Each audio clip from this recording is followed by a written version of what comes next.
एक बार की बात है कि कुछ अंग्रेज शिकारी भारत के किसी घने जंगल में शिकार के लिए गए। उस जंगल के किनारे एक डाक बंगला था, बहुत बड़ा, जिसमें पहले से कुछ अंग्रेज अधिकारी वहां पे रह रहे थे। डाक बंगले का रखवाला अपने पूरे परिवार के साथ रह रहा था, जिसमें उसकी बीवी और एक 14-15 साल की लड़की रह रही थी। एक बार जब अंग्रेज शिकारी शिकार करके शाम को वापस आए तो वो नहा धोकर पीने बैठ गए और उनको ज़्यादा चढ़ गई और उस रखवाले को मार दिया। और मारने के बाद उसके बाद उसकी बीवी और उस लड़की को भी मार दिया और मारकर पास में बने डाक बंगले के पीछे कहीं दफना दिया। फिर कुछ दिन बाद उन्होंने एक दूसरा सेवक रख लिया था जिसका नाम था कैलाश। वह कैलाश उस डाक बंगले में आए गए अंग्रेज शिकारियों और अधिकारियों की वहीं सेवा करता था और वहीं रहता था। एक बार की बात है कि नया सेवक कैलाश रात को गेट बंद करके सोया हुआ था। तभी से अचानक उसकी आंख खुल गई और उसे लगा कि गेट पर कोई रोने लगा और वो एक लकड़ी और एक चिराग लेकर गेट पर जाकर हाथ खटखटाया। कौन है रात को, कौन है दरवाजे के पास रो रहा है? उन्होंने देखा कि एक किशोरी दरवाजे के पास बैठी है और रो रही है। तो उन्होंने सर पर हाथ रखते हुए कहा कि बेटी तुम क्यों रो रही हो यहाँ पर? कहा बेटी तुम अंदर चलो। अंदर चलते ही कैलाश उसे पानी पिलाया और कहा कि बेटी तुम कौन हो और क्यों इस घने जंगल में भटक रही हो? कैलाश की इतनी बात सुनते ही वह किशोरी जोर जोर से रोने लग गई और कुछ समय बाद उसने बताया कि मैं इस डाक बंगले के पुराने सेवक की पुत्री हूँ। उसने बताया कि 4-5 शिकारी मिलकर मेरी माँ और मेरे को और मेरे पिताजी को मारकर पास में डाक बंगले के पीछे कहीं दफन कर दिया। उस किशोरी की बात सुनते ही कैलाश पूरी तरह सहम गया और डर गया कि तू अगर मर गई तो मेरे पास कैसी बेटी है। यह बात सुनते ही वो लड़की अचानक गायब हो गई और दीवार पर उल्टी चलने लगी। कैलाश यह नज़ारा देखकर पूरी तरह सहम गया और अचानक वह लड़की कैलाश के पास आकर बैठ गई। उस लड़की ने कहा कि काका आप डरिए मत, मैं आपका कुछ नहीं करूँगी। और धीरे धीरे कैलाश का भी डर खत्म हो गया और उसके माथे पर आया पसीना वो अपने गमछे से पहुंचा था। उसी रात उस लड़की ने कैलाश को वह जगह दिखाई थी जहां उन तीनों को दफनाया था और कैलाश ने कुदाल से खोदकर उन तीनों के अस्थियों को बाहर निकाला। कैलाश ने किशोरी से वादा किया कि मैं उन शिकारियों के खिलाफ कोर्ट जाऊंगा और तुम्हें इंसाफ दिलवा कर ही रहूंगा। किशोरी ने कहा कि काका आपको कुछ नहीं करना है, बदला तो मैं ले लूँगी, बस आपको मेरी थोड़ी सी मदद करनी है। फिर क्या? उस किशोरी के बताए अनुसार कैलाश ने बीमारी का बहाना लेकर डाक बंगले से नौकरी छोड़ दी। किशोरी से किए गए वादे के अनुसार उसके किशोरी के माता पिता के अस्थियों को जला दिया गया था और उनके नाम की पूजा पाठ भी करवा दी थी। फिर लड़की के कहे अनुसार कैलाश ने लड़की को अस्थियों को नहीं जलाया और ना ही उसका क्रियाक्रम किया, ना ही उसका पूजा पाठ अनुष्ठान किया, क्योंकि किशोरी ने कहा कि अगर उसके लिए पूजा पाठ हो गई तो वह इस भूती योनि से मुक्त हो जाएगी, फिर उन दरिंदों से बदला नहीं ले पाएगी।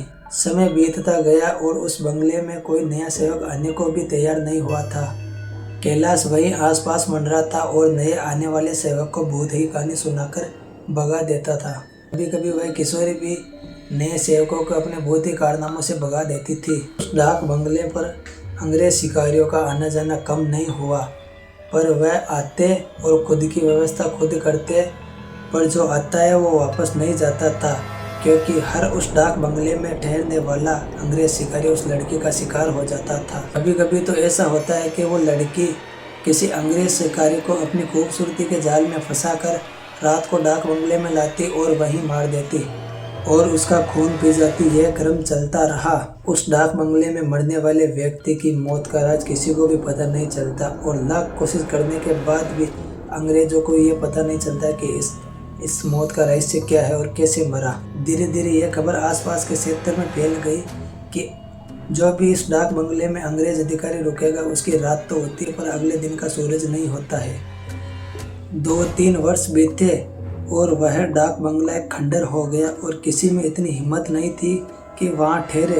वह किशोरी भूतनी अब एक सुंदर युवती बन गई थी और उस डाक बंगले में रहकर वह अपने हत्यारों का इंतजार करने लगी थी। दिन में उस डाक बंगले से आसपास के जाने वाले लोगों को एहसास दिला देती थी कि उस डाक बंगले में आज भी कोई लड़की रोती रहती है पर दिखाई नहीं देती।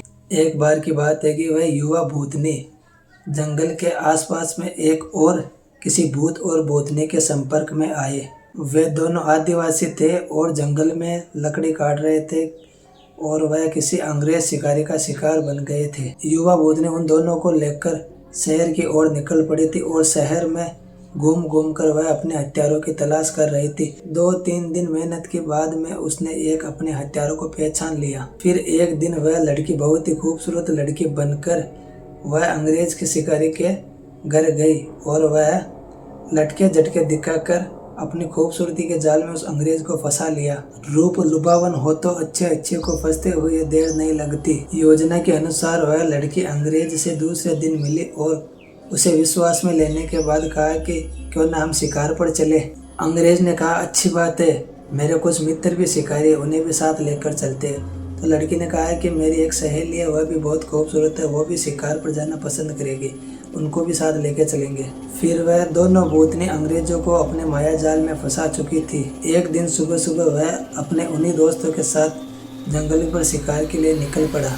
दिन भर शिकार करते रहे और खूब मौज मस्ती भी की। शाम होने आई तो सूरज ढलने लगा और कुछ अंग्रेज शिकारियों ने कहा कि अब हम शहर की ओर लौट चले। अंग्रेज की बात सुनते उस युवा भूतनी ने कहा ना ना, आज हम रात यही सब ठहर कर इस जंगल का आनंद उठाएंगे। एक अंग्रेज शिकारी ने कहा कि हमने पहले से तो कोई डाक बंगला बुक किया ही नहीं, ठहरेंगे कहाँ, फिर क्या था। वह युवा भूतनी ने मुस्कुराई और कहा कि इस जंगल के दूसरी तरफ मेरे दोस्त की एक कुटिया है, हम रात वहीं बिताएंगे और खूब मौज मस्ती करेंगे। उस युवा भूतनी की योजना के अनुसार उस युवा भूत ने जंगल में एक कुटिया तैयार कर ली। उस कुटिया को देखकर अंग्रेज को अजीब लगा कि ऐसी सुविधा तो बड़े बड़े होटलों में भी नहीं है। रात को पार्टी शुरू हुई तथा उन अंग्रेज अधिकारियों की सिट्टी पिट्टी गुम होना तय ही है, क्योंकि पहले तो वो दो युवा भूतनी देखने में बहुत ही खूबसूरत थी और अब वह अपना डरावना असली रूप सामने लेकर आ रही है। ऐसा रूप जिसे देखते ही अच्छे अच्छे की पेंट गीली हो जाए। फिर क्या उन भूतनियों ने गिलास में खून भरकर अंग्रेजों को पिलाना शुरू कर दिया। किसी अंग्रेज की हिम्मत नहीं हो रही थी कि ना करे, क्योंकि वह पूरी तरह से डर गए थे और कांप रहे थे। कुटिया का मालिक भी विकराल रूप में आ गया। अचानक उछलकर पास के एक पेड़ की मोटी शाखा को खींचा कि वह मोटी शाखा भी जर्र की आवाज से टूट गई। उसके बाद वह विकराल भूत एक अंग्रेज शिकारी को पकड़कर पैर के नीचे दबाकर देखते ही देखते चीर दिया और उसका खून पीने लगा। उसको खून पीता देख वह दोनों भूतनियां भी अपनी लंबी लंबी जीभ से खून पीना शुरू कर दिया और साथ ही बड़े बड़े नाखून से उसका शरीर जगह जगह से चीरने लगी।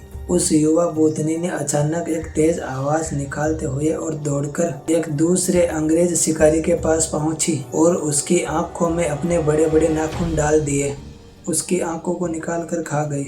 उसके बाद युवा भूतनी ने एक एक करके सभी अंग्रेज शिकारियों को मार डाला। दूसरे दिन उन अंग्रेज की खोज में गए अंग्रेज अधिकारियों को उनकी विभत्स लाशें मिली, जो देखने में बहुत ही भयावह लग रही थी। उनको ऐसे नोचा गया था कि लगता था कि मनुष्य या जानवर का काम नहीं है। कैलाश को तो सब कुछ पता ही था, पर वह किसी को कुछ नहीं बताया। फिर एक दिन समय निकालकर कैलाश ने उस युवा भूतनी के कंकाल को जला दिया और उसके भी मुक्ति के लिए एक पूजा करवा दी।